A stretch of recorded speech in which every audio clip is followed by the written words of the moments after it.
Hi Gemini, welcome po sa ating channel. At ito ay inyong daily kabay tarot reading for December 4, 2024. Please be reminded kung naka-resonate kayo, comment down. Kung hindi ko naka-resonate, ibigay niyo po sa iba kasi general reading po ito. This is for you Gemini ngayong December 4, 2024.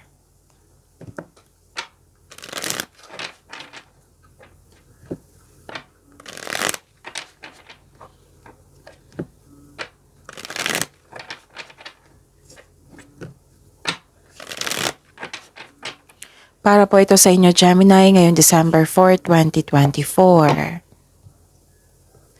Maraming salamat po sa inyong patuloy na suporta at maraming salamat din po sa mga hindi nag-skip ng ads. Gamitin ang reading na ito bilang gabay lamang sa mga hindi pa nag-subscribe. Subscribe na po kayo at click bell notification para malaman nyo na may bago tayong video. Para sa mga gusto magpa-reading po, may lumabas dyan sa screen nyo ngayon. Panoorin nyo po at sundin ang instruction. Calling the attention sa mga suki ko dito na Gemini, open na po inyong Monday Kabay Tarot reading for December 2024. May 6 months from now reading tayo at love life reading po. So message me Gemini for schedule. Maraming salamat po. Spirits Guide, mga ganap pa para kay Gemini ngayong December 4, 2024. I need 3 cards po.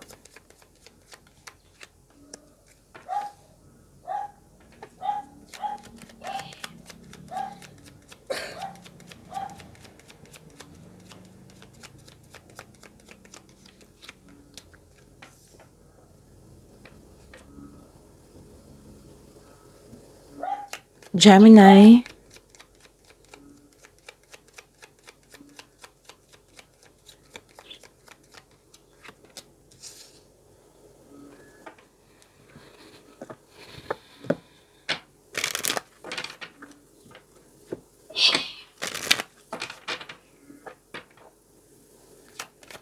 Spirits Guide, message pa para kay Gemini ngayong December 4, 2024. I need 2 cards po.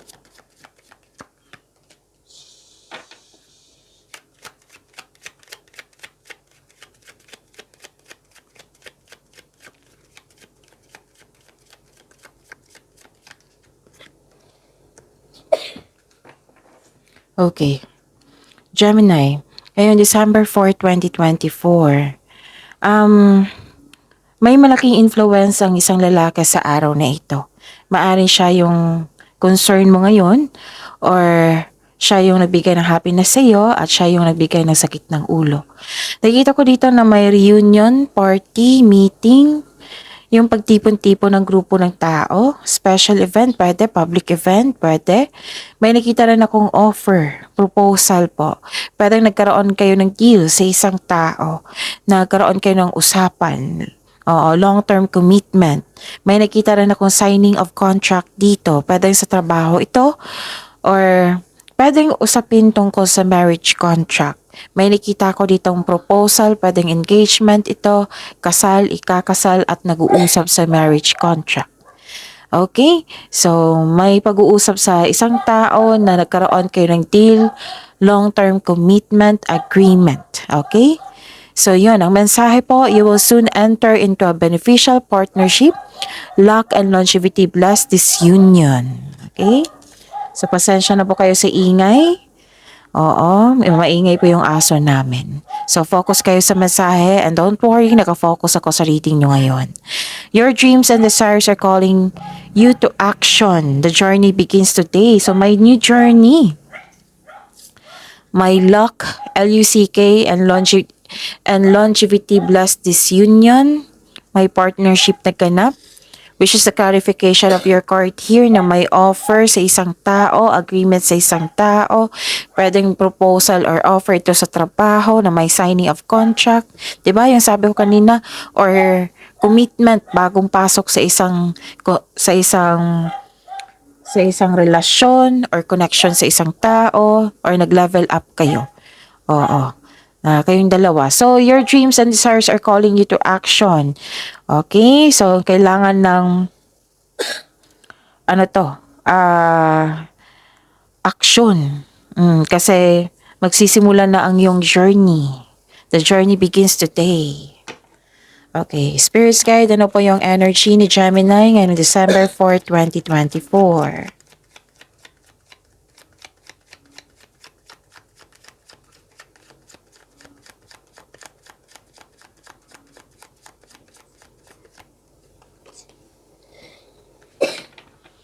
And the clarification of this card po.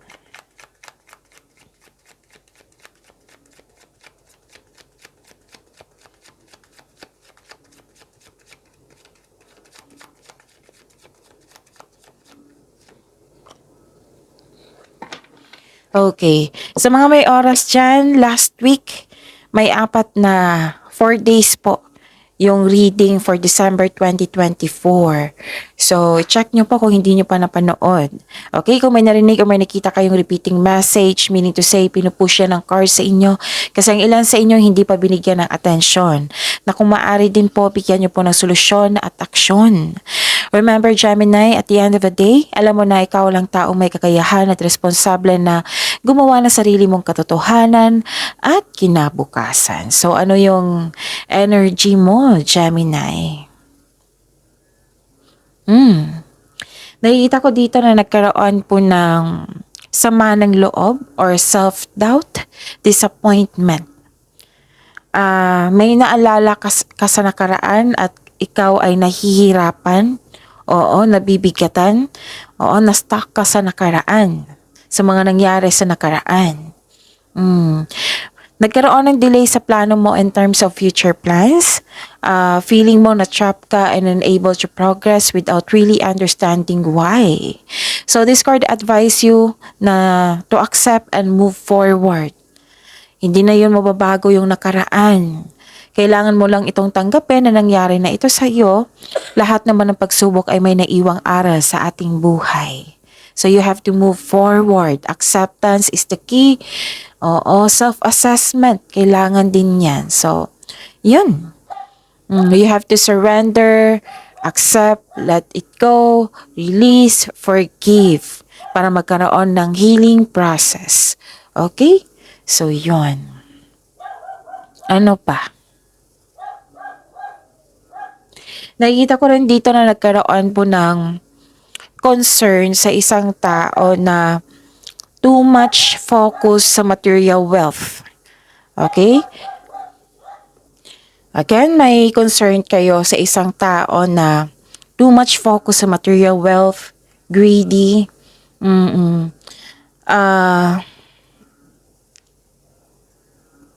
okay? So, yun. Nakita ko dito na ingatan nyo ang kaperahan nyo. Oo. Kasi nakita ko dito parang napagasta kayo or kasi may loss of money Pwedeng nagasta ito, nawala, kinuha or na-damage. Or may concern kayo sa isang tao na hindi nagbigay ng oras, hindi marunong mag-handle ng money. Ngayon. Okay? Spirits Guide, Career and Money po ni Gemini ngayon, December 4, 2024.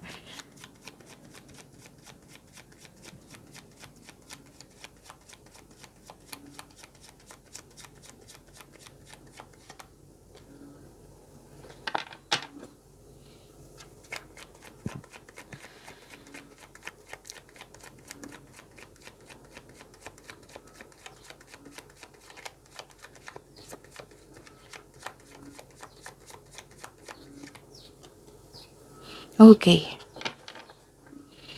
Sa career and money niyo po, Gemini,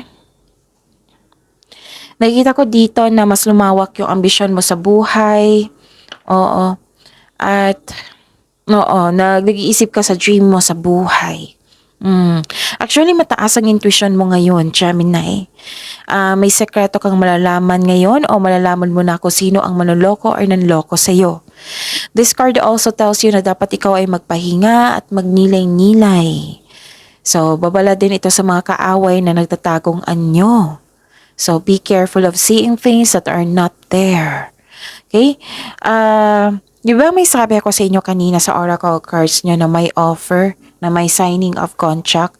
May paalala po ang card nyo po dito. Reminder po na yung kung may kontrata kayong pipirmahan ngayon, better na basahin nyo muna at intindihin. Oo, kasi ang sabi ng card niyo po dito, maaring magbasa muna bago pumirma, listen to your intuition, baka kasi may hidden charges or makadiscover ka ng deal na naging too good to be true. Kaya be wiser at mag-ingat. Baka kasi like for example, sa advertisement nila, ang ganda-ganda ng mga benefit. Tapos sa actual hard copy na pagpipirma na kayo, ibang-iba doon sa advertisement nila. So, hindi po masamang magtanong. Okay? Hindi po masamang magtanong. Kailangan mo talagang intindihin yan. Huwag magmadali. Okay? Yan yung paalala ng card niyo po dito. Okay? Mag-ingat din po kayo sa isang tao na hindi totoo sa inyo ha. Kasi dalawang card na po ang nagsabi dito. Dalawang card na po nagsabi dito na may taong hindi totoo sa iyo. Okay? So, yun. Ano pa? Okay. Nakikita ko dito na nagkaroon ng clarity, optimism. This is good. Glory, satisfaction. Nakikita ko yung positivity dito and strength. Okay? You are exercising okay. Okay, so yun. This is may darating na exciting opportunity sa inyo, Gemini. Yes, i-claim nyo yan. Oo. Magkakaroon ng financial growth. Okay? Pwedeng itong exciting opportunities na ito, magbibigay ito ng financial stability sa iyo. Sa mga, okay? Makaka-receive kayo ng acknowledgement that you deserve. Maraming nakapansin sa inyong galing, talino, sa inyong magandang kontribusyon dyan, sa inyong mga ginagawa. Sa mga negosyante, pwedeng may, kayong lahat, hindi lang sa mga negosyante, pwedeng may bata kayong kausap ngayon na nagbibigay saya sa'yo, na magaan ang loob mo sa kanya. Okay? Pwede din naging business partner mo yung family member. Maaari rin tinutulungan ka ng pamilya mo or grupo ng tao sa iyong ginagawa or sa inyong negosyo at nagbibigay po sila ng happiness sa iyo. Nagbibigay sila ng motivation. And you are healthier. You are feeling healthier inside and out. Na overcome mo na yung disappointment, sadness. Yes, na overcome mo na. Don't worry. Kung hindi magandang pakiramdam mo kahapon, now, na-overcome mo na po. So, acknowledge the success. May success kasi dito, may success at achievement na parating. May parating na blessings na it will lead you to happiness. Okay? And, yun. May nakita ko ditong pagtipon-tipon talaga ng grupo ng tao, which is lumabas din dito sa oracle nyo at dito rin sa tarot card nyo. Okay? So, yun. Pwedeng may mga bisita kayong mga bata ngayon or nag-take time kayo sa inyong inner child. So, yun. Ang sabi ng card dito, enjoy your success. Okay? Success lies ahead if you keep the path. So, claim nyo itong success na ito. Ito yung na-overcome nyo ng mga nararamdaman mong illness, sadness, stress. Na-overcome mo na yan lahat. At ngayon, nakatanggap ka ng success at achievement. Spirit Sky. So, this is your love life, self-love, partnership, and romance. The clarification of this card po.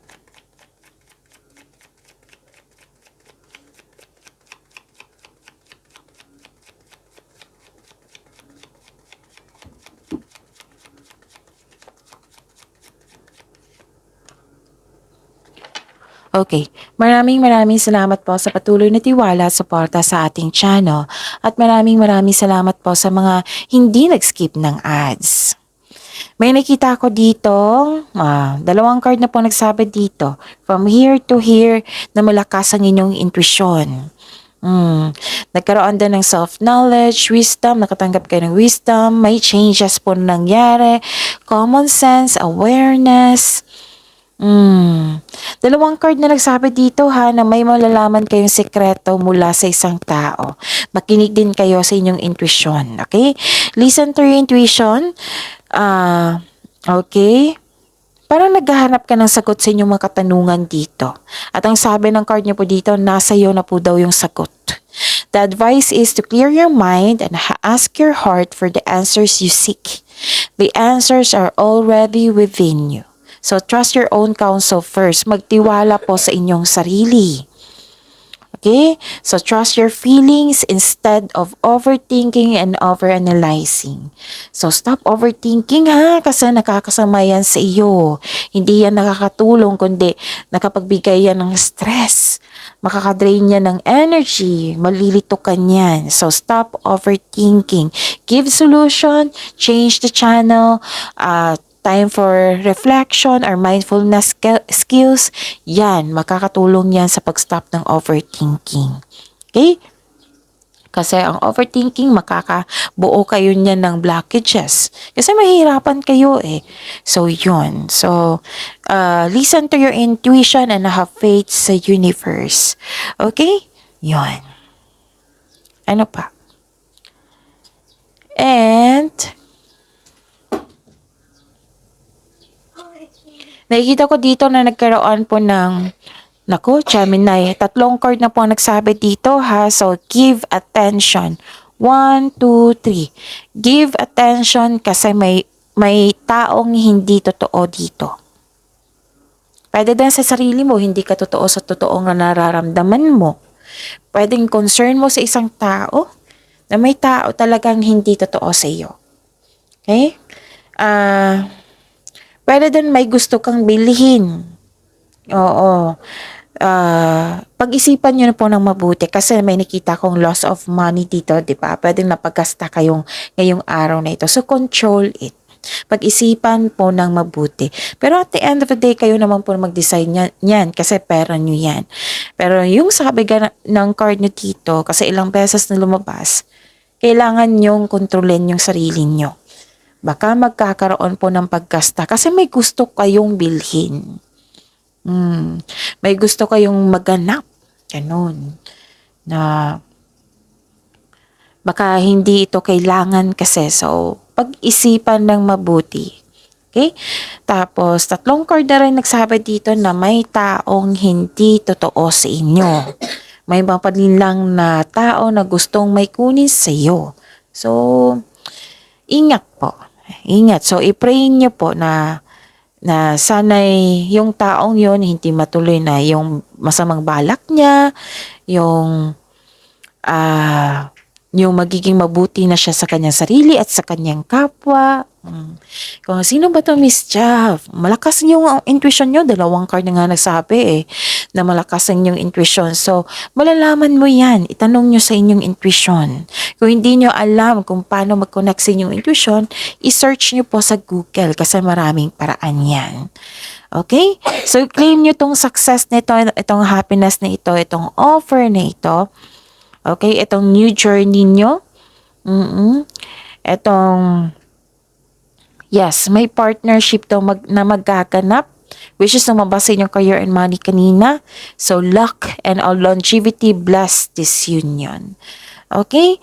So, yun. Mag-ingat na lang po kayo sa isang tao na hindi totoo sa iyo. Okay? Sana'y ma-overcome nyo yan lahat. Ano pa? Okay.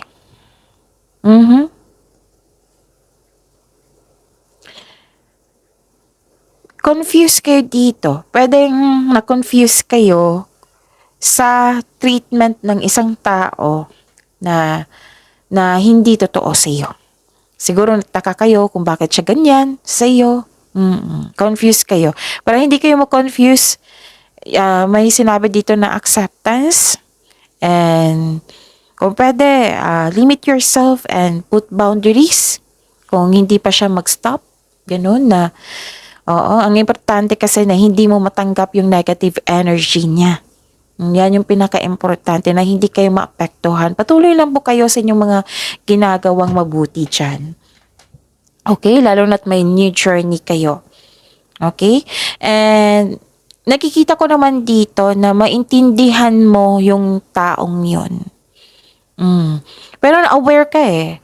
At sabi mo dito, at least aware ako na may nangyari na yun pala, hindi pala totoo, ganon. So, at least awareness nakikita ko dito. So, trust yourself and follow your intuition. Okay? So, know that the answers are already within you. Magtiwala po sa inyong sarili. Pinupush ng cards nyo dito. Dalawang card na nagsabi dito na malalaman mo na yung sekreto, yung taong hindi totoo sa inyo. So, acceptance is the key. Protect your inner peace. Yan yung pinaka-importante dito, di ba? Yan yung rason kung bakit tayo andito, to have inner peace. Para maprotektahan mo yung sarili mo. So, yun. Pag-imanin nyo yung blessings sa binigay sa inyo dito, Gemini. See you tomorrow. Please like, subscribe, and click the button for notification para updated po kayo sa daily tarot reading natin.